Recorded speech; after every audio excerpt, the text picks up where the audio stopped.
여러분, 오늘 아침에 눈 딱 떴을 때 무슨 생각부터 하셨습니까? 아이고, 오늘도 날씨가 왜 이리 찌푸둥하냐. 이 길고 지겨운 하루를 또 어떻게 때우나 하고 깊은 한숨부터 푹 내쉬진 않으셨나요? 아니면 아이고, 허리야 무릎아야 하면서 자리에서 일어나는 것조차 무겁게 하루를 시작하셨나요? 반대로 오늘도 내 몸 내 마음대로 움직일 수 있으니 참 고맙다. 깨끗한 물에 세수하고 신나는 하루 보내야지 하고 가볍게 자리에서 일어나셨나요? 참 신기하지요. 똑같이 주어지는 아침이고 똑같은 나이를 먹어가는데도 누군가는 도살장에 끌려가는 소처럼 하루를 무겁고 캄캄하게 열고 누군가는 마치 소풍을 앞둔 어린아이처럼 가볍고 환하게 하루를 엽니다. 도대체 무엇이 우리 노년의 팔자를 이토록 극명하게 가르는 걸까요? 우리는 평생 잘못 알고 살아왔습니다. 나이 들어서 가장 팔자 좋은 사람이라고 하면 흔히들 서울 강남에 수십억짜리 빌딩 한 채 올려놓고 매달 건물 월세나 떵떵거리며 받거나 자식놈들이 판검사니 의사니 대기업 임원이니 해가지고 번듯하게 출세해서 명절마다 외제차 끌고 고향 내려오는 그런 집을 부러워합니다. 아이고, 저 집 영감은 자식 복이 저렇게 많아서 말년에 비단길만 걷는구나 하면서 내 처지와 비교하고 속상해하곤 하지요. 그런데 말입니다. 제가 올해 72 나이가 되어 이 바닥을 가만히 둘러보니까요. 그건 다 남들에게 보여주기 위한 속 빈 강정이자 화려한 껍데기일 뿐이었습니다. 자식이 아무리 사회에서 잘 나가고 성공하면 뭐합니까?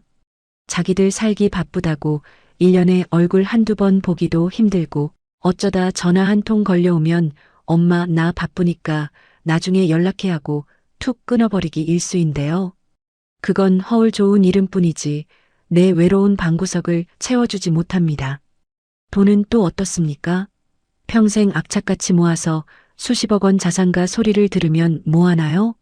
뇌경색이나 중풍으로 차가운 병원 침대에 누워 꼼짝도 못하고 혼자 힘으로 화장실도 못 가서 간병인이 대소변을 받아내주는 처지가 되면 그 수십억 돈은 그저 내 목숨 연명하는 병원비와 간병인 월급 주는 종이 쪽지에 불과합니다. 내 입으로 맛있는 음식 한 번 씹어 삼키지 못하는데 그 부귀영화가 다 무슨 소용이겠습니까? 진짜 노년의 상팔자는 따로 있습니다. 70이 넘고 80이 되어서도 누구에게 아쉬운 소리하며 손 벌리지 않고 내 명의로 된 내 보금자리에서 내 이름으로 나오는 당당한 돈을 쓰며 내 발로 씩씩하게 걸어다니는 사람들입니다. 남의 눈치 전혀 안 보고 내 인생의 운전대를 내가 끝까지 쥐고 매일을 소풍처럼 즐겁게 살아가는 사람들 말입니다. 내 팔자는 왜 이 모양일까? 나는 왜 이렇게 지지리도 복이 없을까 하며 밤마다 베갯니들 적시는 분이 계신다면 오늘 제 이야기를 눈을 크게 뜨고 끝까지 들어보십시오. 2026년 오늘을 살아가는 우리 노인들의 가슴 저린 진짜 현실과 살아본 사람만이 깨닫는 뼈 때리는 지혜를 아주 구체적으로 말씀드릴 겁니다. 이 영상이 끝날 때쯤이면 꽉 막혔던 가슴이 뻥 뚫리면서 아, 내 인생이 그리 나쁜 팔자가 아니었구나. 진짜 행복이 바로 내 곁에 있었구나 하는 위대한 해답을 얻으시게 될 겁니다. 자, 그럼 나이 들어 세상에서 가장 팔자 좋은 사람들의 8가지 비밀, 지금부터 본격적으로 시작하겠습니다. 끝까지 집중해 주세요. 노년의 첫 번째 상팔자는요, 다른 거 다 필요 없고 죽는 날까지 내 명의로 된 등기부등본 한 장, 즉, 내 집을 꼭 손에 쥐고 사는 사람입니다. 이게 나이 먹을수록 얼마나 눈물나게 큰 축복이고 노년의 든든한 유산인지 젊은 사람들은 절대 모릅니다. 집값 오르고 내리는 재테크 이야기 하자는 게 아니에요. 내 몸뚱이 하나 눈치 안 보고 편히 누일 수 있는 진짜 내 공간이 있느냐 없느냐 급히 맺힌 현실 이야기를 하려는 겁니다. 제가 사는 곳에서 그리 멀지 않은 인천 서구 연희동에 가면요. 저랑 나이가 엇비슷한 73, 동갑내기 친구 정숙이가 살고 있습니다. 그 친구 불과 몇 년 전까지만 해도 남부러울 게 없는 처지였습니다. 비록 벽지가 좀 바래고 오래된 낡은 아파트였지만 연희동에 24평짜리 자기 명의로 된 구축 아파트가 한 채 딱 있었거든요. 지금 시세로 해봐야 고작 1억 9천만 원에서 2억 원 초반 남짓한 대단할 것 없는 소박한 집이었지만 정숙이한테는 평생 남편과 피땀 흘려 장만한 전 재산이자 목숨줄이었습니다. 거기서 혼자 적적해도 화초 기르고 동네 주민들하고 커피 마시면서 참 편안하게 잘 살았습니다. 그런데 3년 전쯤에 사달이 났습니다. 37 먹은 금쪽 같은 외아들 놈이 찾아와서 바짓가랑이를 붙잡고 눈물 콧물을 짜대기 시작한 겁니다. 어머니, 제가 이번에 새로 시작한 유통사업이 자금이 막혀서 부도나게 생겼습니다. 이번 고비만 넘기면 대박이 나는데 한 번만 도와주십시오. 어머니 살고 계신 집 정리해서 보태주시면 제가 나중에 돈 벌어서 더 크고 좋은 아파트 모실게요. 제발 아들 한 번만 살려주십시오. 하면서 거실 바닥에 머리를 찧어대는데 어떤 부모가 눈 안 뒤집히겠습니까? 내 자식이 길거리 나앉게 생겼다는데 모른 척할 부모가 이 세상에 어디 있겠냐고요. 정숙이는 앞뒤 재지 않고 그 소중한 연희동 집을 홀라당 팔아서 아들 손에 쥐어줬습니다. 그러고는 집 몇 보따리 싸들고 서울에 있는 아들 집 방 한 칸으로 학가를 해서 들어갔지요. 그때 정숙이는 자식 돕고 이제 대가족 틈에서 외롭지 않게 대접받으며 살 줄 알았습니다. 하지만 그날이 정숙이 인생의 지옥문이 열린 날이었습니다. 아들네 집방 한 칸에 얹혀 살기 시작한 지 딱 3달 만에 정숙이가 저한테 전화를 걸어와서 꺼지기 같은 목소리로 펑펑 울더군요. 아, 내가 숨을 쉬는 것조차 조심스러워서 살 수가 없다. 내 집에서는 아침에 눈 뜨면 속옷 차림으로 거실에 훌쩍 나와 맑은 물에 세수도 하고 TV도 내가 좋아하는 트로트 방송 크게 틀어놓고 춤도 췄는데 여기선 아침에 목이 말라 복도에 나가려 해도 출근 준비하는 며느리. 눈치가 보여서 발소리도 못 내고 방구석에 가만히 앉아 있는다. 밤늦게 출출해서 주방에 나가 믹스커피 한 잔 타먹으려 해도 달그락거리는 소리에 며느리 잠 깰까봐 눈치가 보여서 그냥 맹물만 들이키고 머리맡에 누워 눈물만 훔친다. 그 이야기를 듣는데 제 가슴이 다 미어지더군요. 손주 녀석이 학교 끝나고 친구들이라도 떼거리로 몰고 오는 날에는 이 할머니는 마치 지저분한 짐짝이라도 된 것처럼 자기 방구석에 문을 꼭 닫고 콕 박혀 있어야 한답니다. 거실에 나가서 말 한마디 섞기도 무섭고 며느리가 저녁상 차릴 때 옆에서 도와주려고 슬쩍 다가가면 어머니 다 됐으니까 그냥 방에 들어가 계세요 하는데 그 말투가 붙잡아 앉히는 따뜻한 말이 아니라 귀찮으니 저리 가 있으라는 소리로 들려서 밥숟가락을 넘길 때마다 모래알을 씹는 것 같다고 했습니다. 여러분, 이게 남의 일 같습니까? 우리 아들은 효자라서 절대 안 그래. 우리 며느리는 착해서 안 그래 하고 호언장담하지 마십시오. 천하의 효자 자식이어도 아무리 천사 같은 며느리여도 내 명의가 아닌 자식의 집에 들어가는 순간 나는 그 집의 주인 어른이 아니라 가장 나이 많고 눈치 봐야 하는 까다로운 식객이 되는 겁니다.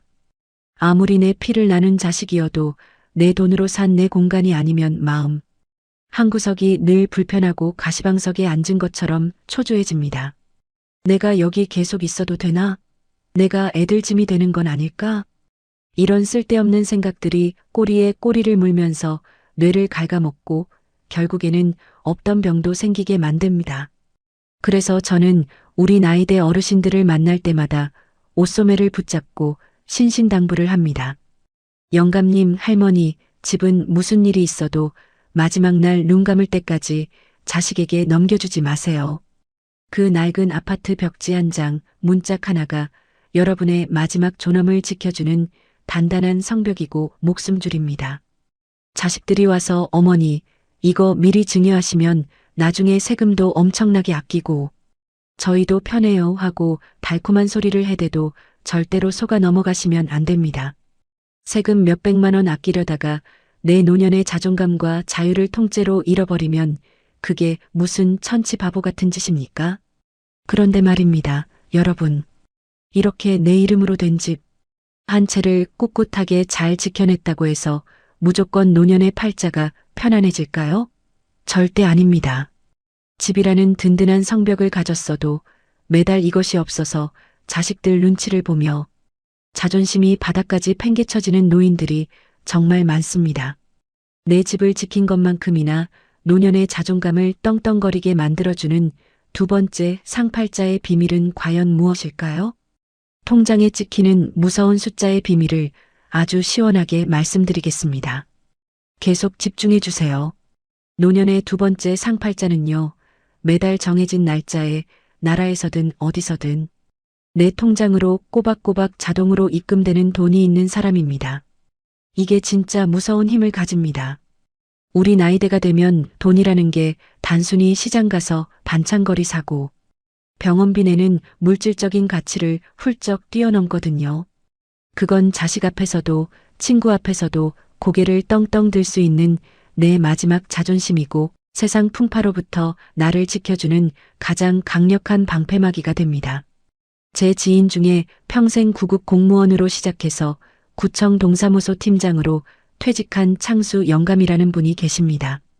이 영감님은 매달 20일만 되면 휴대폰이 카톡하고 울려요. 공무원 연금공단에서 통장에 소리 소문 없이 정확하게 딱 꽂히는 돈이 있습니다. 한 달에 약 274만 원 돈이 매달 자동으로 들어오지요. 창수 영감은 그 돈으로 매주 주말마다 손주 녀석들이 놀러 오면 동네 중국집 데려가서 탕수육에 짜장면, 곱빼기 기분 좋게 팍팍 사주고 나갈 때 지갑에서 10,000원짜리 지폐, 대여섯 장 쥐어주면서 할아버지가 주는 용돈이니까 엄마한테 말하지 말고 맛있는 거 사 먹어라 합니다. 친구들 만나서 대포집에서 소주 한 잔 걸칠 때도 안주로 파전 하나 더 시키면서 오늘 술값은 내가 낼 테니까 걱정들 말고 마셔 하고 지갑을 엽니다.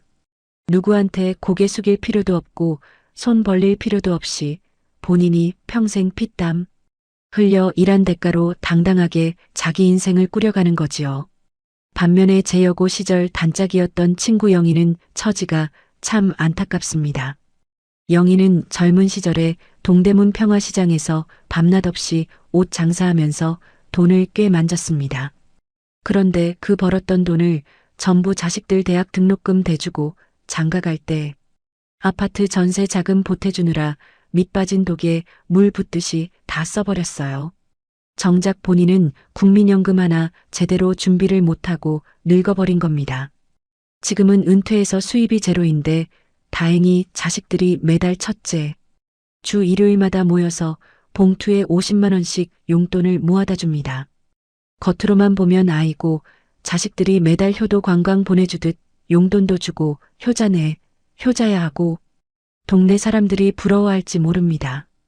그런데 제가 영희를 만나서 가만히 얼굴을 들여다보면요. 자식한테 돈 봉투를 받을 때마다 그 고마움 뒤에 미안함과 기죽은 기색이 아주 역력합니다. 봉투를 손에 쥐면서 고맙다, 애미야. 바쁠 텐데 매번 미안해서 어쩌냐. 하고 연신 허리를 굽히는데 그 모습이 부모 자식 간이 아니라 무슨 빚쟁이 앞에 선 사람 같아요.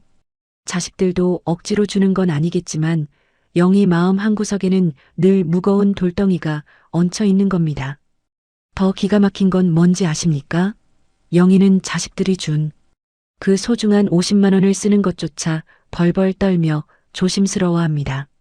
이거 우리 애들이 새벽같이 일어나 뼈 빠지게 번 돈인데 내가 함부로 쓰면 벌 받지 하면서 무릎 관절이 시리고 아파서 잠을 못 자는데도 정형외과 가서 10,000원짜리 물리치료 한 번 받는 걸 미룹니다.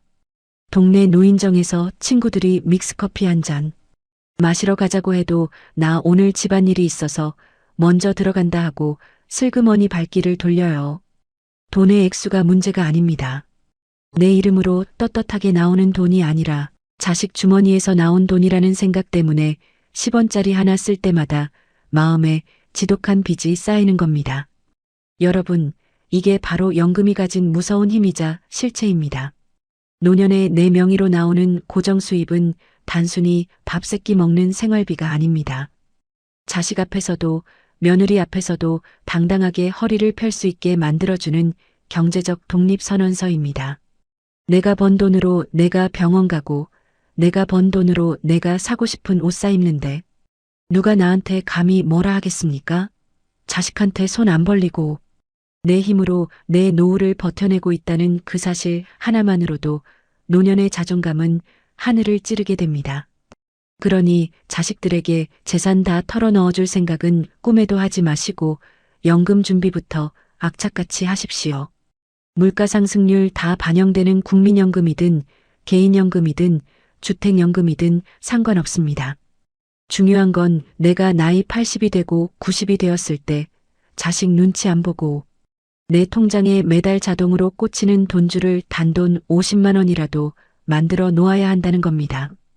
그 작고 소박한 숫자가 나중에 여러분의 노년을 지켜줄 가장 강력한 무기가 될 겁니다. 그리고 이미 70대, 80대가 되어서 어쩔 수 없이 자식들에게 생활비를 지원받고 계신 어르신들이 계신다면 제발 자식들 앞에서 너무 미안해하거나 기죽지 마십시오. 여러분이 그 자식놈들 키울 때 어떻게 키우셨습니까? 나 먹을 거 안 먹고 나 입을 거 안 입어가며 밤낮으로 등골이 휘어지게 일해서 학원비 대고 대학교 보내고 시집 장가 미천까지 대주지 않으셨나요? 내 청춘과 내 몸뚱이를 통째로 갈아 넣어서 키워낸 자식들입니다.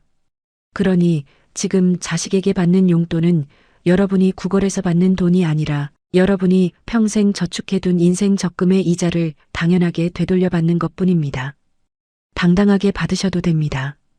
매달 20일 통장 잔고를 보며 흐뭇하게 미소 지을 수 있는 사람. 이게 바로 나이 들어 세상에서 가장 팔자 좋은 사람들의 두 번째 비밀입니다.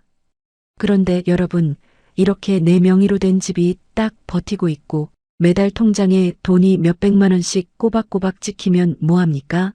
정작 이것이 없어서 매일 밤 외로움과 공허함에 몸부림치다가 결국 스스로 병을 얻어 무너지는 노인들이 사방에 널려 있는데요.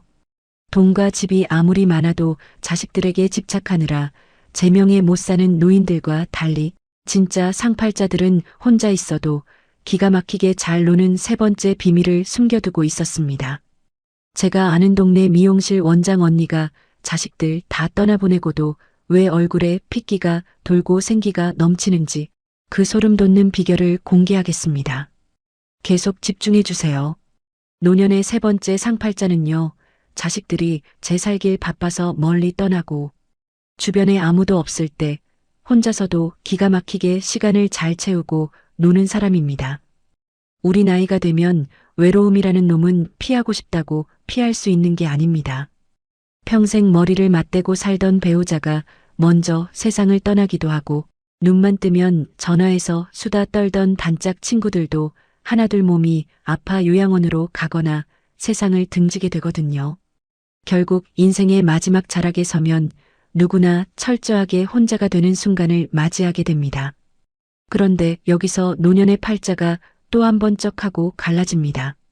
한 부류는요, 그 외로움을 견디지 못해서 끊임없이 밖에서 즐거움을 구걸하는 사람들입니다. 자식들에게 시도 때도 없이 전화를 걸어서 나 심심해 죽겠다. 너희는 언제 오냐 하고 징징거리거나 주말에 자식들이 안 찾아오면 서운하다고 방구석에서 하루 종일 TV만 켜놓고 한숨을 푹푹 쉽니다. 내가 지들을 어떻게 키웠는데 나를 이렇게 혼자 내버려 두나 하면서 마음의 독덩어리 같은 원망만 차곡차곡 쌓아 올리지요. 그런데 자식들도 직장 생활하랴, 지 자식들 키우랴 정신이 없는데 부모가 자꾸 외롭다고 매달리면 솔직히 숨이 턱 막히고 부담스러워집니다. 결국 자식과의 관계도 서먹해지고 본인 마음에는 피멍만 들게 되는 겁니다. 반면에 진짜 상팔자들은 타인에게 내 행복을 구걸하지 않습니다. 제 단골 미용실 전 원장 언니가 딱 그런 사람인데요. 올해 나이가 76인데 남편과 사별하고 인천 부평공원 근처 작은 아파트에서 혼자 살고 있습니다. 자식들은 하나는 대구, 하나는 저기 먼 지방에 살아서 명절 때나 겨우 얼굴을 보는데도 이 언니는 외롭다는 소리를 입에 담지도 않아요. 오히려 맨날 뭐가 그렇게 바쁜지 얼굴에 핏기가 돌고 생기가 넘쳐납니다. 어느 날 제가 궁금해서 물어봤어요. 언니, 자식들도 멀리 살고 텅 빈 집에서 혼자 지내면 적적하고 심심하지 않아? 그랬더니 그 언니가 눈을 동그랗게 뜨면서 이렇게 말하더군요. 야, 심심할 틈이 어디 있니? 나 아침에 눈 뜨면 베란다 화초들 물 주고 시든 잎 따주는 데만 1시간 걸려. 점심 챙겨 먹고 나면 구청 정보와 교실에서 배운 대로 스마트폰에 좋아하는 조용필 노래랑 트로트 싹 다운받아서 이어폰 꽂고 부평공원을 한 바퀴 크게 산책해. 저녁에는 유튜브 보면서 요가 스트레칭 따라 하느라 땀을 한 바가지 흘리고 자기 전에는 혼자 독학으로 시작한 하모니카 불다 보면 하루가 어떻게 가는지도 모르게 금방 가버려. 처음엔 나도 남편 먼저 보내고 가슴이 뻥 뚫린 것처럼 외로웠지. 그래서 자식들한테 연락하고 친구들 찾아다녔는데 다들 바쁘고 사정이 있잖아. 괜히 서운하기만 하고. 그래서 깨달았지. 차라리 혼자서 재미있게 지낼 수 있는 걸 찾자. 그게 답이었어. 저는 그 말을 듣고 가슴이 아주 시원해졌습니다. 맞습니다, 여러분. 나이 들어 진짜 자유롭고 편안한 사람은 누구한테 기대지 않고 스스로 즐거움을 만들어낼 줄 아는 사람입니다. 내 손으로 직접 화단을 가꾸든 도서관에 가서 책을 읽든 복지관에서 악기를 배우든 상관없습니다. 중요한 건 그 시간의 주인이 온전히 나 자신이고 내가 주도하는 시간이라는 점입니다. 철학자 쇼펜하우어가 이런 말을 남겼습니다. 홀로 있을 수 있는 사람만이 진정으로 자유롭다고 말이지요. 혼자 있는 시간을 고통스러운 외로움이 아니라 나를 채우는 아늑한 고독이라는 선물로 바꿀 줄 아는 노인은 인생의 무서운 비밀을 깨달은 고수입니다. 자식이 연락 좀 뜸하다고 불안해하지 않고 친구가 안 만나준다고 서운해하지 않으면서 씩씩하게 자기 하루를 채워가는 사람. 그런 사람이 늙을수록 얼굴이 고와지고 팔자가 좋아지는 법입니다. 이렇게 혼자서도 기가 막히게 잘 놀고 마음이 편안해지려면 기본적으로 머리가 복잡하지 않아야 합니다. 그런데 주변을 보면 돈이 수십억 원이 넘게 많아도 밤마다 베개에 머리를 눕힐 때마다 심장이 벌렁거리고 불안해서 잠을 못 자는 늙은이들이 수두룩합니다. 대체 왜 그럴까요? 돈이 많다고다가 아닙니다. 진짜 노년을 두 다리 뻗고 편안하게 청정지역으로 만들어주는 네 번째 상팔자의 비밀은 과연 무엇일까요? 밤잠을 설쳐대며 스스로 팔자를 꼬고 있는 노인들의 뼈아픈 현실을 낱낱이 파헤쳐드리겠습니다. 노년의 네 번째 상팔자는요, 통장에 수십억 원이 찍혀 있는 대단한 부자가 아니라 그저 분수에 맞게 쓸 돈이 딱 준비되어 있어서 빚 걱정 없이 밤에 두 다리 쭉 뻗고 잠드는 사람입니다. 우리 나이가 되어서 가장 무서운 병이 뭔지 아십니까? 바로 암도 아니고 중풍도 아닌 밤마다 천장을 바라보며 돈 걱정 때문에 가슴이 벌렁거려 잠을 못 자는 불안증입니다. 제 주변에도 젊었을 때 사업을 크게 해서 서울 강남의 아파트를 여러 채 쥐고 있는 아주 돈 많은 영감이 한 분 계십니다. 겉보기에는 수백억 원대 자산가 소리를 들으니 남들이 다 부러워하지요. 그런데 이 영감님은 해가 지고 밤만 되면 얼굴이 시커멓게 죽어나갑니다. 요즘 부동산 경기가 꽁꽁 얼어붙었는데 아파트 가격 더 떨어지면 어쩌나, 내가 갑자기 죽으면 자식놈들이 물려받을 상속세가 수억 원이라는데 이걸 미리 증여를 해줘야 하나 말아야 하나 하면서 밤마다 침대에 누워 머릿속으로 계산기를 두드리느라 뇌가 쉴 틈이 없답니다. 신경이 날카로워지니 수면제를 먹어도 두세 시간 만에 눈이 번쩍 떠지고 평생 모은 그 많은 돈을 제대로 써보지도 못한 채 불안의 감옥에 갇혀 살고 있는 겁니다. 돈이 많으면 뭐합니까? 밤잠을 설치며 지옥 같은 하루를 보내고 있는데 말이지요. 반면에 경기도 외곽 소도시의 작은 주택에 사는 72살 오영감은 처지가 완전히 다릅니다. 이 영감님은 평생 대기업을 다닌 것도 아니고 자식들에게 물려줄 대단한 유산이 있는 것도 아닙니다. 재산이라곤 오롯이 비바람 피할 작은 집 한 채와 통장에 비상금으로 묶어둔 딱 1,000만 원 돈이 전부입니다. 대출금이나 갚아야 할 빚은 단돈 1원도 없지요. 그런데 오영감은 세상에서 자기가 가장 마음 편한 상팔자라고 늘 허허 웃고 다닙니다. 제가 하루는 물어봤어요. 오영감님, 요즘 물가도 비싸고 세상이 흉흉한데 그렇게 통장에 돈이 없어도 불안하지 않으세요? 그랬더니 오영감이 담배를 한 대 쓱 물면서 이렇게 말하더군요. 불안하긴 뭐가 불안해? 나 매달 나오는 국민연금으로 내일 먹을 쌀 걱정 안 하고 내 몸 갑자기 아파서 치과 가거나 정형외과 갈 치료비 딱 1,000만 원 통장에 쥐고 있고 대출 빚 없으니 매달 이자 나갈 걱정 안 하는데 이만하면 됐지 뭐. 자식들한테 손 안 벌리고 가끔 이웃들 만나서 자판기 커피 한 잔 대접할 수 있으면 그걸로 끝이야. 욕심을 내려놓으니까 밤에 베개에 머리만 대면 3분 만에 코를 골고 자네. 수백억 쥐고 잠 못 자는 강남 부자들보다 내가 100번 1000번 상팔자지. 여러분, 이 오영감의 말이 우리 노년의 뼈를 때리는 진짜 진실입니다. 노후에 필요한 돈은 젊은 사람들이 말하는 것처럼 무슨 10억, 20억씩 엄청나게 많지 않습니다. 가장 중요한 건 통장 잔고의 액수가 아니라 내 마음을 든든하게 지켜주는 심리적인 안전망입니다. 내일 당장 길거리 나앉을 걱정 없고 갑자기 보일러가 고장나거나 이가 아파도 내 수중에서 바로 해결할 수 있다는 그 확신 하나가 우리 노년의 평화를 만드는 겁니다. 적게 가졌어도 내 것이고 갚아야 할 빚이 없다면 내 마음은 대궐보다 편안해집니다. 여기서 우리가 진짜 명심해야 할 교훈이 있습니다. 자식들이 와서 아버지, 어머니, 세금 아끼려면 지금 미리 건물이나 현금을 증여하셔야 해요. 하고 달콤하게 꼬드겨도 절대로 홀라당 넘겨주지 마십시오. 세금 좀 아끼겠다고 내 노후 자금까지 전부 탈탈 털어주고 나면 정작 내 수중에는 돈이 없어져서 그때부터 밤잠을 설치게 됩니다. 자식들이 생활비 대준다고 해도 사람이란 내 지갑에 돈이 꽂혀 있어야 당당한 법이거든요. 죽는 날까지 내가 쓸 수 있는 최소한의 비상금은 자식 모르게 내 주머니에 꼭 쥐고 계십시오. 그래야 밤에 두 다리 쭉 뻗고 편안하게 오늘도 괜찮았고 내일도 무탈할 거다라며 잠들 수 있는 겁니다. 이렇게 빚 걱정 없이 발 뻗고 잠을 잘 자려면 내 몸이 그만큼 편안하고 받쳐주어야 합니다. 그런데 아무리 빚이 없고 돈 걱정이 없어도 매일 아침 눈 뜰 때마다 내 몸뚱이가 내 마음대로 움직여주질 않아서 지독한 서러움과 눈물을 흘리는 어르신들이 너무나 많습니다. 돈 걱정 없는 것보다 100배 1000배 더 소중한 노년의 삶의 질을 결정짓는 5번째 상팔자의 비밀은 무엇일까요?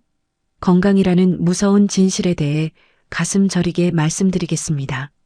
끝까지 들으셔야 합니다. 노년의 5번째 상팔자는요, 다른 거 다 필요 없고 내 몸뚱이가 아직 내 말을 잘 들어서 내 발로 당당하게 화장실 걸어가고 내 손으로 수저 쥐고 밥 먹는 사람입니다. 우리가 젊었을 때는 건강 귀한 줄 모르고 몸을 마구 굴리지만 나이 70이 넘고 80이 되어서 가만히 보면요. 건강이라는 건 단순히 아프지 않은 수준을 넘어서 노년의 자존심과 존엄을 지켜주는 가장 거룩한 축복입니다. 아무리 지갑에 돈이 수십억이 꽂혀 있고 자식이 출세를 했어도 내 몸을 내 의지대로 제어할 수 없으면 그 인생은 그날로 모든 게 무의미해집니다. 제 기억에 오랫동안 묵직하게 남아있는 어르신이 한 분 계십니다. 예전에 젊은 시절 사업을 크게 하셔서 서울의 번듯한 아파트를 여러 채 쥐고 계시던 수십억 원대 자산가 영감님이셨어요. 자식들도 부모 돈으로 남부럽지 않게 키워서 의사니 대기업 임원이니 다들 떵떵거리며 잘 살았습니다.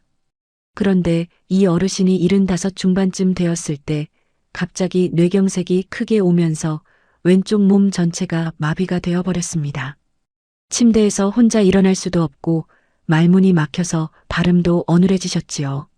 자식들이 돈은 많으니까 최고급 실버타운 요양병원에 모시고 월급 몇백만 원씩 줘가며 24시간 붙어 있는 개인 간병인까지 붙여드렸습니다. 겉보기엔 최고급 대접을 받는 것 같지요? 제가 병문안을 갔을 때 그 어르신의 표정을 지금도 잊을 수가 없습니다.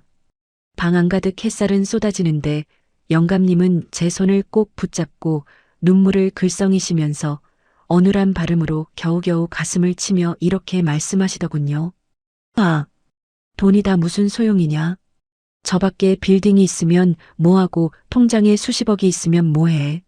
내 발로 화장실 한 번을 못 가고 매일 아침 젊은 간병인 녀석이 내 바지를 벗기고 똥오줌을 받아내주는데 밥숟가락 하나 내 손으로 못 쥐어서 입 벌리고 받아먹는 내 꼴을 좀 봐라. 이건 사는 게 아니라 그저 숨만 붙어있는 송장이야.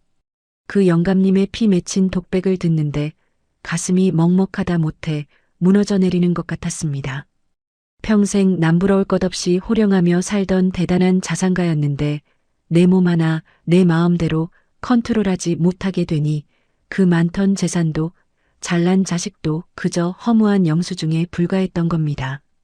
내 입으로 고기 한 점 마음대로 씹어 삼키지 못하고 화장실 갈 때마다 남에게 치부를 보이며 미안하다고 고개를 숙여야 하는 그 서러움은 당해본 사람이 아니면 상상조차 못합니다. 반면에 저희 동네 골목길에 살고 계시는 82살 최말순 할머니는 처지가 완전히 딴판입니다. 할머니는 가진 재산이라곤 아무것도 없고 그저 낡은 전셋집에서 혼자 소박하게 사십니다. 나이가 나이인지라 무릎 관절염도 심하고 허리도 구부정해서 걸을 때마다 아이고 소리가 절로 나오시지요. 그런데 이 할머니는 매일 아침 눈만 뜨면 지팡이를 딱 짚고 유모차 같은 보행기를 밀면서 동네 골목길을 천천히 한 바퀴 산책하십니다. 비록 남들보다 속도는 5배, 10배 느리고 엉금엉금 걷는 수준이지만 시장에 가서 조기 한 마리 사다가 내 손으로 찌개 보글보글 끓여 삼시 세끼 달게 드십니다. 내 손으로 걸레질하고 내 손으로 빨래 널고 내 발로 당당하게 화장실 문 열고 들어가서 일 보고 나오십니다.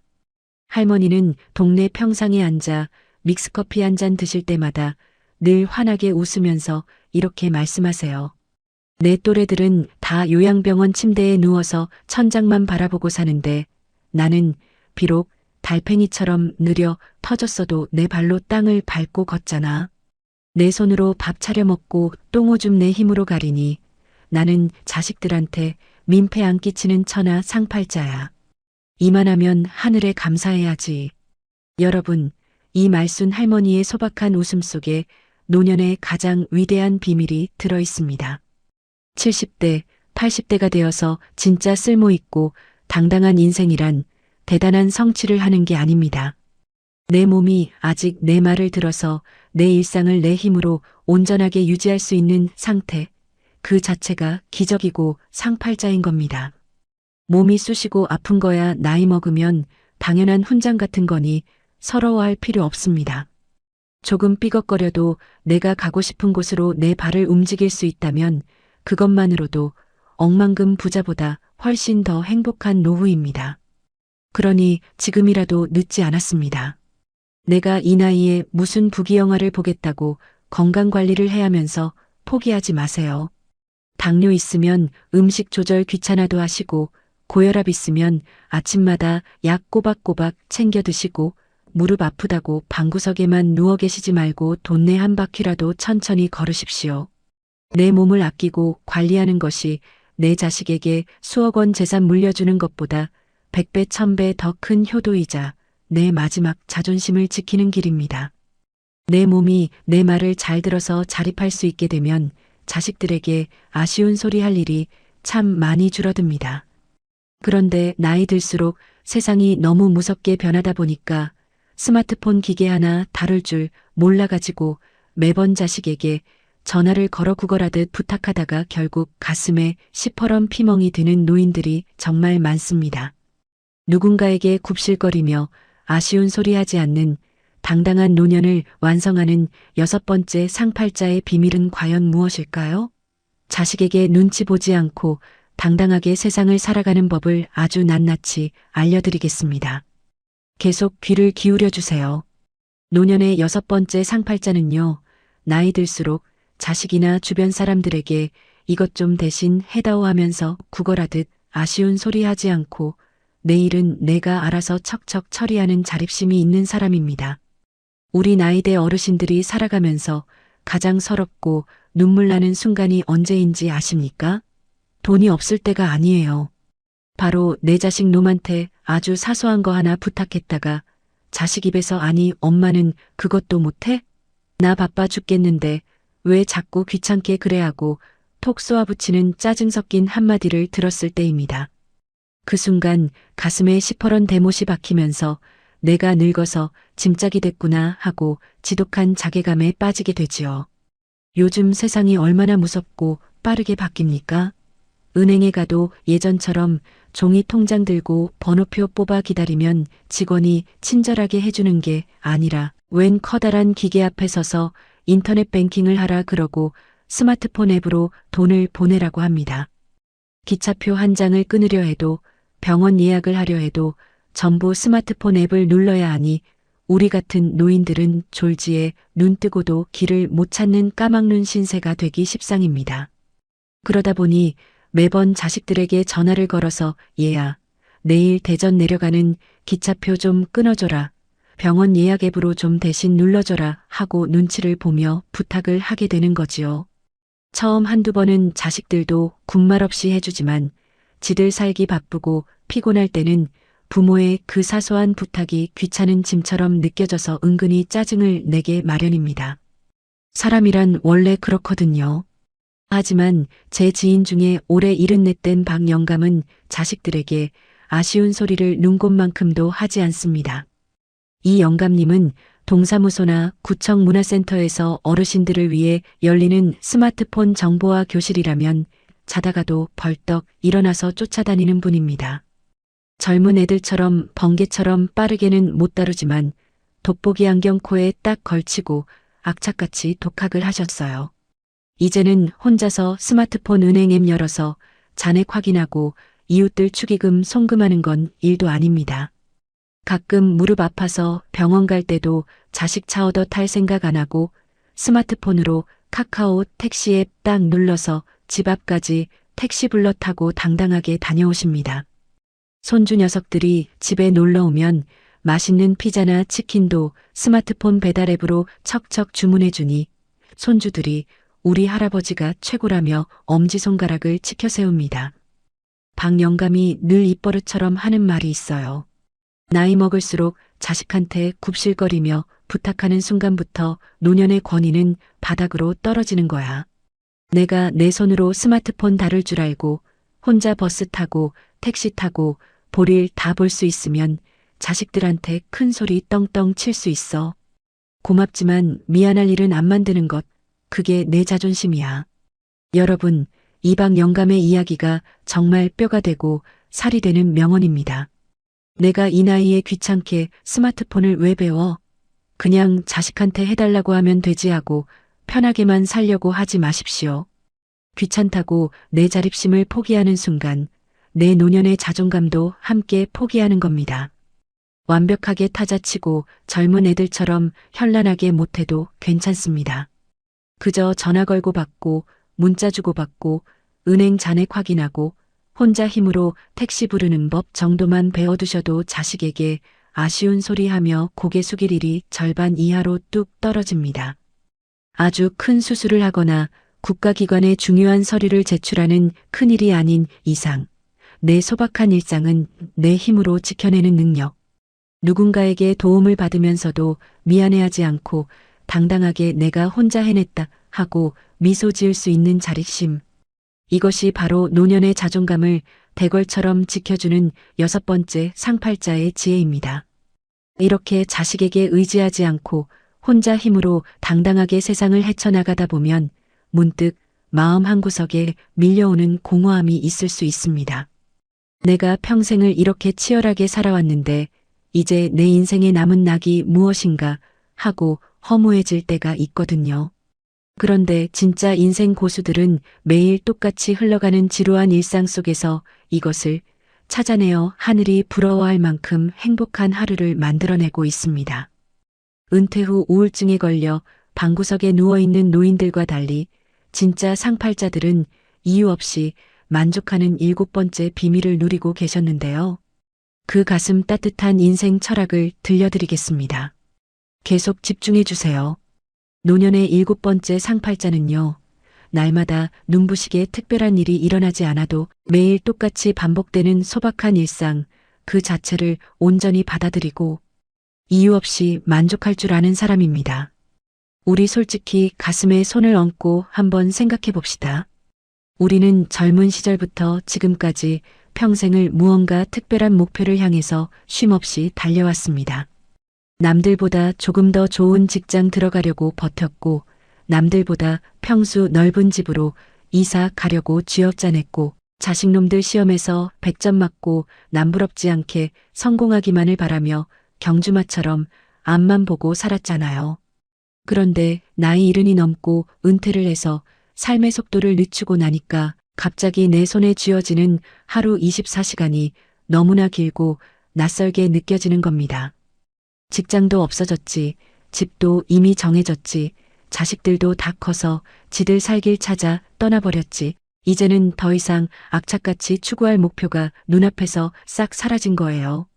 그러니까 많은 노인이 갑자기 밀려오는 허무함과 공허함을 견디지 못합니다. 오늘도 특별한 일 없이 그냥 밥 세끼 챙겨 먹고 하루 종일 TV만 보다가 날이 저물었네. 내 인생은 이제 다 끝나버린 건가 하면서 방구석에 누워 스스로 우울증의 늪으로 걸어들어가는 노인들이 천지빽가리입니다. 하지만 제 이웃에 사는 75정 영감은 매일을 사는 모습이 아주 도사가 따로 없습니다. 이 영감님은 대단한 취미가 있는 것도 아니고 돈을 벌러 나가는 것도 아닙니다. 아침 일찍 일어나서 따뜻한 물로 세수하고 구수한 된장찌개에 밥 한 그릇 달게 먹고 동네 골목길 텃밭 한 바퀴 쓱 산책합니다. 점심 먹고 나면 평상에 누워 시원하게 낮잠 한숨 자고 저녁에는 드라마 좀 보다가 머리맡에 라디오 켜놓고 주무십니다. 1년 365일 비가 오나 눈이 오나 매일 똑같이 굴러가는 소박하기 짝이 없는 일상이지요. 제가 하루는 정 영감에게 슬쩍 물어봤어요. 영감님, 맨날 똑같은 일상인데 지겹거나 심심하지 않으세요? 뭐? 신나는 일이라도 좀 있어야 사는 맛이 나지요. 그랬더니 정 영감이 허허실실 웃으면서 제 뼈를 때리는 대답을 하더군요. 야, 이 사람아. 내가 75평생 살면서 뼈저리게 깨달은 기적 하나가 뭔지 아나? 내 삶에 아무런 특별한 사건이 일어나지 않는다는 것, 그 자체가 진짜 하늘이 내린 최고의 행운이자 기적이야. 오늘 아침에 내 몸 어디 부러지거나 아프지 않아서 내 발로 화장실 가고 굶지 않고 따뜻한 밥 삼킬 수 있고 낮에는 창가로 들어오는 따스한 햇볕 쬐면서 꾸벅꾸벅 졸 수 있는 것. 이 평범한 하루가 얼마나 눈물나게 고마운 축복인지 몰라. 욕심을 덜어내면 그냥 살아있다는 존재 자체가 매일 감동이고 만족인 거지. 저는 그 말을 듣고 머리를 한 대 얻어맞은 것처럼 정신이 번쩍 들었습니다. 맞습니다, 여러분. 조선시대 최고의 학자였던 다산 정약용 선생을 한번 보십시오. 집안이 풍비박산나고 전남 강진 거친 유배지에서 무려 18년이라는 긴 세월을 홀로 갇혀 지냈습니다. 그 서럽고 차가운 고독 속에서 내 팔자는 왜 이 모양인가 하고 매일 한탄만 하고 누워 있었다면 선생은 진작에 화병으로 세상을 떴을 겁니다. 하지만 정약용 선생은 무너지지 않았습니다.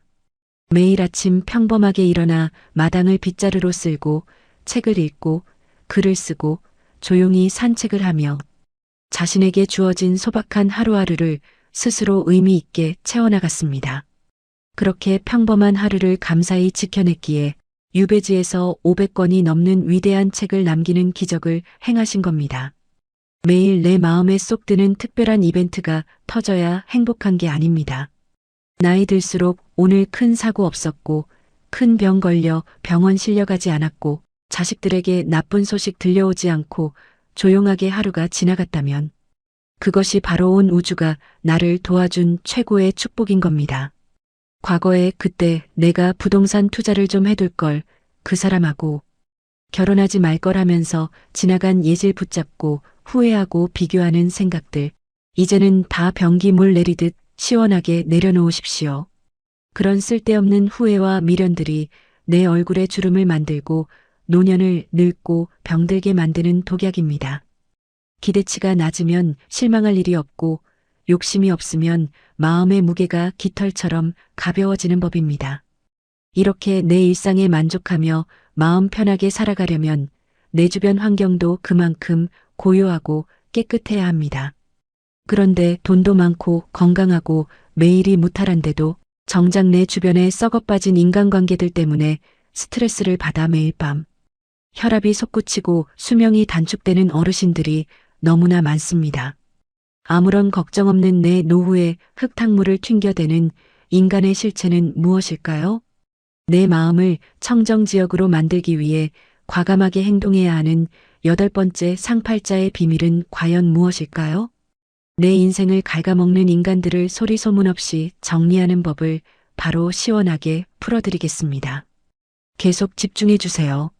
노년의 8번째 상팔자는요, 남은 인생의 시간과 체력이 한정되어 있다는 걸 뼈저리게 알고 나에게 스트레스를 주는 인간관계를 소리 소문 없이 과감하게 쳐낼 줄 아는 현명한 용기를 가진 사람입니다. 우리가 젊었을 때는 마당발 소리 듣는 게 능력인 줄 알고 핸드폰에 전화번호가 수백 개씩 저장되어 있어야 성공한 인생인 줄 알았습니다. 굳은 일 좋은 일 다 쫓아다니며 인맥 넓히느라 진을 뺐지요. 그런데 말입니다. 나이 70이 넘어서 가만히 보면요. 인간관계는 많을수록 좋은 게 아니라 나를 편안하게 해주는 사람, 단 한두 명만 남기는 게 진짜 최고라는 걸 깨닫게 됩니다.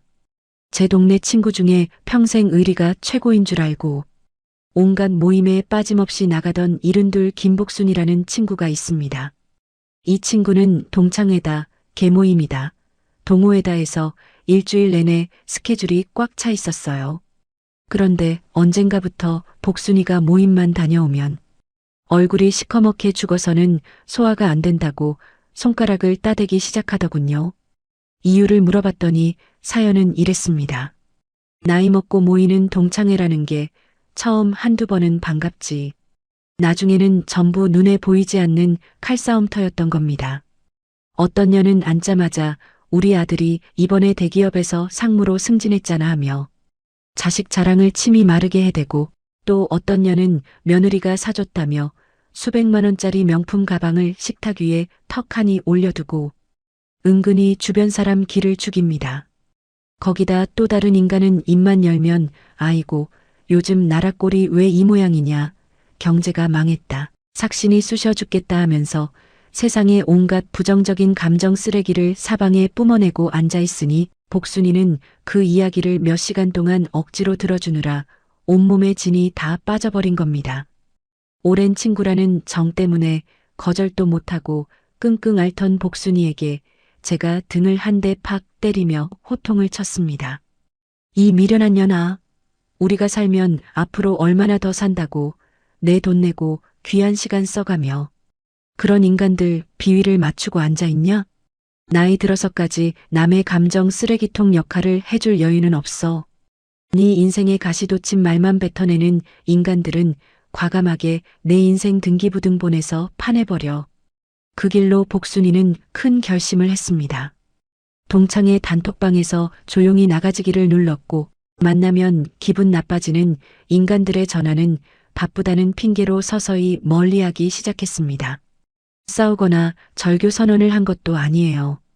그저 먼저 연락 안 하고 모임에 한두 번 빠지면서 자연스럽게 물 흐르듯 인연의 끈을 놓아버린 겁니다.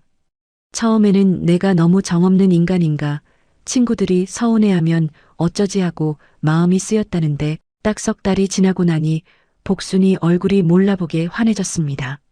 쓸데없는 스트레스가 사라지니 밤에 잠도 잘 오고 이제는 진짜 만나면 무조건 내 편이 되어주고 웃음이 끊이지 않는 소박한 부녀의 친구 딱 한 명과만 만나서 시장 국수 사 먹으며 세상 편하게 삽니다.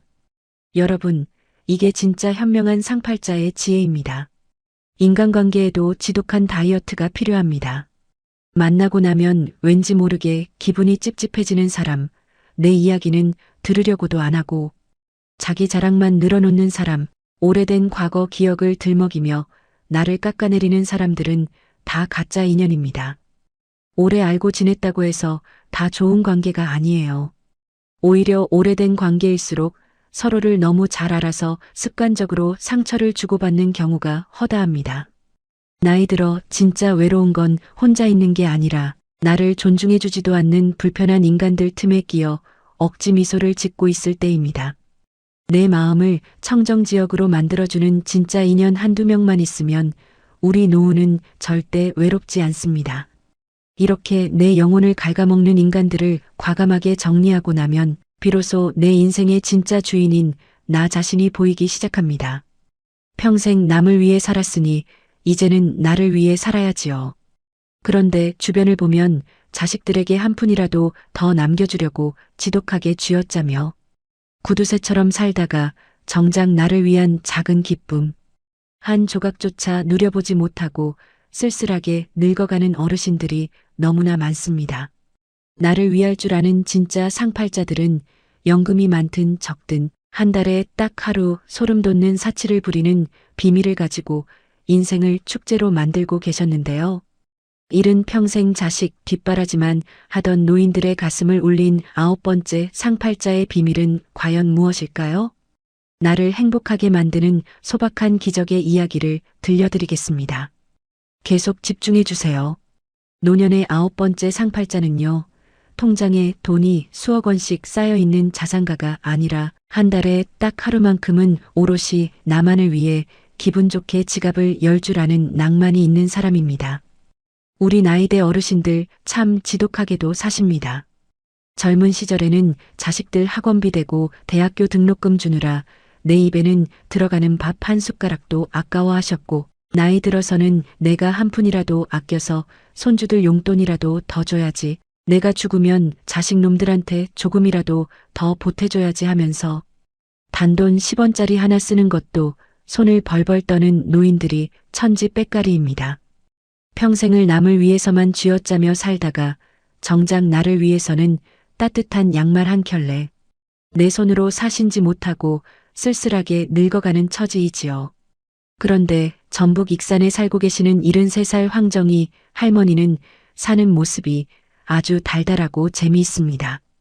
정희 할머니는 평생 대단한 직업을 가졌던 것도 아니고 재산이 많은 것도 아니에요. 매달 나라에서 나오는 국민연금 65만 원이 수입의 전부입니다. 2026년 오늘날 이 비싼 물가에 한 달 65만 원으로 살려면 생활비가 참 빡빡하고 숨이 막히지요.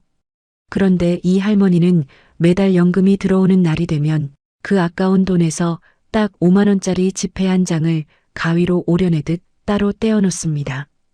그리고 그날은 오롯이 황정이라는 내 이름 세자를 위한 사치날로 정해놓고 읍내로 마시를 나갑니다. 먼저 단골 미용실에 가서 파마는 못하더라도 머리를 깨끗하게 감고 예쁘게 세팅 드라이를 받습니다. 미용실 원장이 어머, 할머니 오늘 어디 좋은 데 가시나 봐요? 머리가 너무 고우시네 하고 칭찬을 건네면 정희 할머니는 입꼬리가 귀에 걸려서 나 오늘 아주 중요한 약속이 있어 하고 거짓말을 하십니다. 사실은 아무런 약속도 없는데 말이지요. 그러고는 미용실 문을 당당하게 열고 나와 평소에 냄새만 맡고 지나치던 단골 칼국수 집에 혼자 쓱 들어갑니다. 그러고는 가장 비싸고 맛있는 10,000원짜리 닭칼국수 한 그릇을 시켜서 남의 눈치 전혀 안 보고 국물까지 아주 달게 싹싹 비워내십니다. 이 5만 원이라는 돈은 남들이 보기엔 참 소박하고 보잘것없는 액수일지 모릅니다. 하지만 정희 할머니에게 이 하루는 단순한 소비가 아닙니다. 숨이 턱턱 막히는 고단한 일상 속에서 나머지 29일을 눈부시게 버텨내고 살아갈 수 있게 만드는 희망의 주유소인 겁니다. 달력을 보며 이제 열흘만 지나면 나 머리방울 올리고 칼국수 먹으러 가는 날이네 하고 손꼽아 기다리는 그 설렘 하나가 할머니의 굽은 허리를 개덩이 펴지게 만들고 얼굴에 주름 대신 화사한 웃음꽃이 피어나게 만드는 것이지요. 여러분, 이 정이 할머니의 지혜를 가슴 깊이 새기셔야 합니다. 자식들에게 한 푼이라도 더 물려주려고 내 몸을 쥐어짜기만 하는 노인은 참 미련한 사람입니다. 자식들은 부모가 그렇게 피눈물 나게 아낀 돈 가치를 고맙게 알지도 못할 뿐더러 내가 죽고 나면 그 돈으로 지들끼리 싸우기 바쁩니다. 내 인생의 마지막 페이지를 장식하고 있는 주인공은 자식이 아니라 바로 나 자신입니다. 연금이 단돈 30만 원이 나오든 50만 원이 나오든 상관없습니다. 내 달력에 내가 손꼽아 기다리는 날, 내 가슴을 콩닥콩닥 설레게 만드는 아주 작은 이벤트를 내 손으로 직접 만들어 놓으십시오. 그게 시장 통닭 한 마리를 나 혼자 다 뜯어먹는 날이든 예쁜 꽃나무 화분 하나를 사오는 날이든 괜찮습니다. 나를 대접할 줄 아는 사람만이 노년을 축제처럼 살 수 있고 그런 낭만을 품고 사는 사람이 진짜 팔자 좋은 상팔자입니다. 이렇게 나를 위한 소박한 사치를 부리며 하루하루를 채워가다 보면 드디어 인생의 마지막 종착역에 다다르게 됩니다. 과연 나는 남부러운 인생을 살았는가? 나는 내 인생의 진정한 승리자였는가 하고 성적표를 받아들게 되는 순간이 오지요. 지금까지 숨가쁘게 달려온 9가지 비밀을 모두 통틀어 우리 노년의 인생을 완벽하게 완성해줄 마지막 성스러운 10번째 결론은 과연 무엇일까요? 이 영상을 보시는 전국의 모든 어르신의 눈시울을 붉히게 만든 진짜 마지막 비밀과 엔딩 메시지를 바로 시원하게 들려드리겠습니다. 노년의 진짜 마지막 비밀이자 10번째 상팔자는요.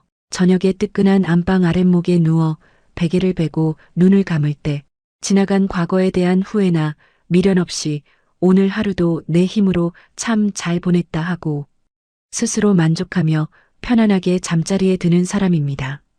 우리가 대단한 영웅도 아니고 평생을 자식 위해서, 가족 위해서 이름도 없이 빚도 없이 그저 묵묵히 버텨온 평범한 어머니들이자 아버지들 아닙니까?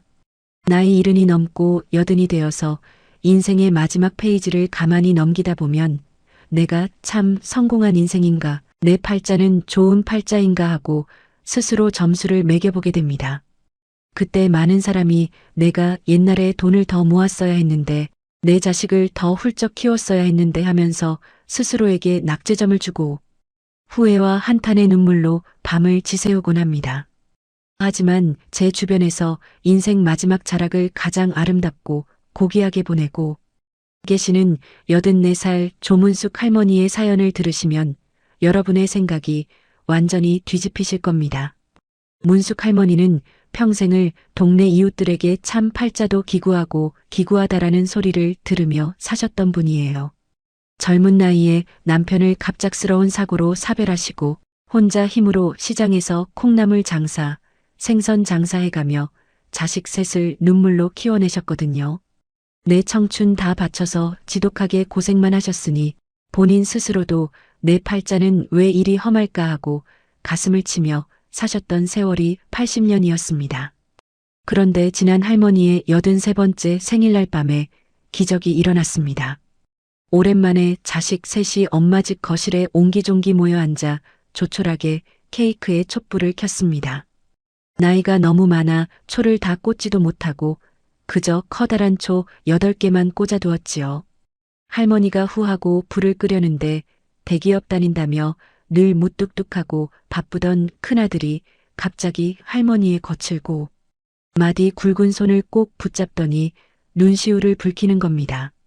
엄마, 나 살면서 엄마한테 고맙다는 말을 제대로 한 번도 못한 것 같아서 미안해요. 우리 삼남매 혼자 키우느라 엄마 청춘 다 바쳐서 고생하신 거 나이 먹고 내가 자식 키워보니까 이제야 뼈저리게 알겠더라고요. 엄마가 꿋꿋하게 우리 곁을 지켜주지 않았으면 우리 셋이 어떻게 이렇게 번듯하게 살 수 있었겠어요. 엄마 버텨줘서 정말 고마워요. 엄마 덕분에 우리가 살아요. 그 말에 옆에 있던 큰딸도 막내딸도 약속이나 한 듯 할머니를 껴안고 꺼지기 같은 울음을 터뜨렸습니다. 문숙 할머니는 평생 가슴에 맺혔던 서러움이 눈물과 함께 왈칵 쏟아지며 촛불을 끄셨지요. 그리고 그날 밤 혼자 침대에 누워 천장을 바라보며 할머니는 평생 처음으로 눈을 뜨셨다고 합니다. 내가 평생 내 팔자가 가장 기구한 줄 알고 살았는데 눈을 떠서 가만히 보니 내 앞에 저렇게 예쁘고 착한 새 자식이 번듯하게 서 있구나. 이게 어떻게 기구한 팔자란 말이냐.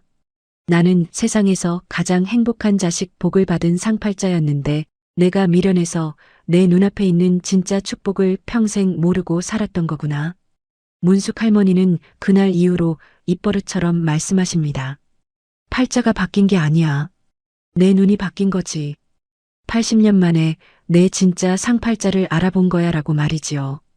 여러분, 이 문숙 할머니의 눈물이 바로 오늘 제가 전국의 모든 어르신께 드리고 싶은 진짜 마지막 비밀입니다.